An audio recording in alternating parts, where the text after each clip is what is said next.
As we're broadcasting this, Israel's broken the ceasefire in Lebanon.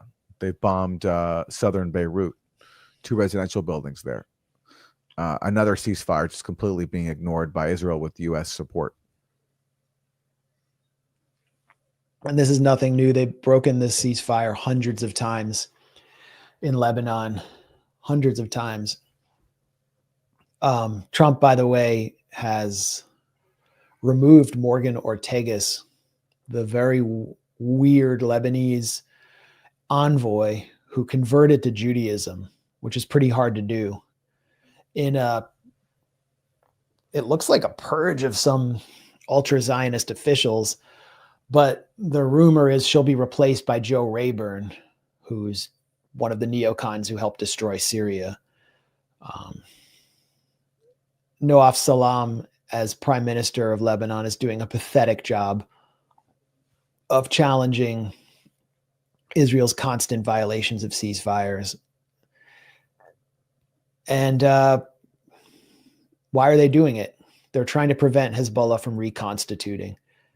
It really signals to us that, or to me, that this war is just not going to end until Israel does as a ethno-supremacist state. Where it could be at high intensity, it could be low intensity, but there isn't going to be peace post October 7th. And certainly the U.S. isn't going to bring it. No. I mean, peace can only come if there's some like minimal recognition by Israel of Palestinian rights to self-determination, which they're never going to allow because their whole identity is formed around denying Palestinians their self-determination. They stole their land. They drove them from their homes. And now their project is to just wipe out Palestinian identity. And they're going to face continued conflict as long as they continue this project, and they're not going to relent until they achieve it.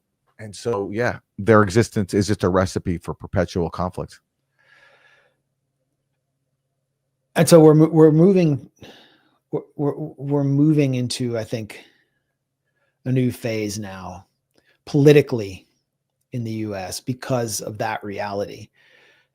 And I hadn't prepared to discuss this, but I think it should be just quickly addressed.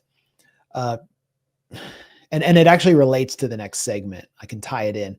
Shadi Hamid, who's like one of maybe the one Muslim that's allowed to regularly write at the Washington Post other than Fareed Zakaria.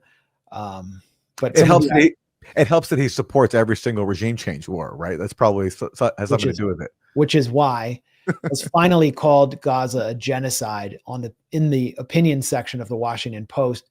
And he declared that there's a new consensus emerging that it is a genocide. And that really speaks to the level of horror on display in Gaza, that he would be allowed to say that. But it also illustrates how destructive Israel's, and particularly Netanyahu's, strategy of playing this war out for as long as possible has been to Israel's soft power, which has been eviscerated. Politically, it maintains support among elites who are either afraid of being assassinated or blackmailed or very interested in being paid off. It has support among John Fetterman, who had some kind of a stroke and had his brain chipped by the Mossad. It has support among those kinds of figures, but the general public in the world, a new Pew poll shows that the majority of the population polled across the world by the Pew at rates of over 65% opposes Israel, just straight up opposes it. And in the United States, that's true as well. Most Republicans under 40 now are outraged at Israel, according to this poll. So the new consensus isn't that it's genocide.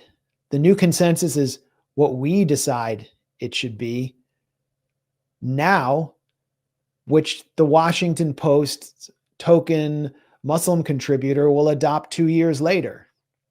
We've been saying it was genocide from day one because it's been genocide since 1948.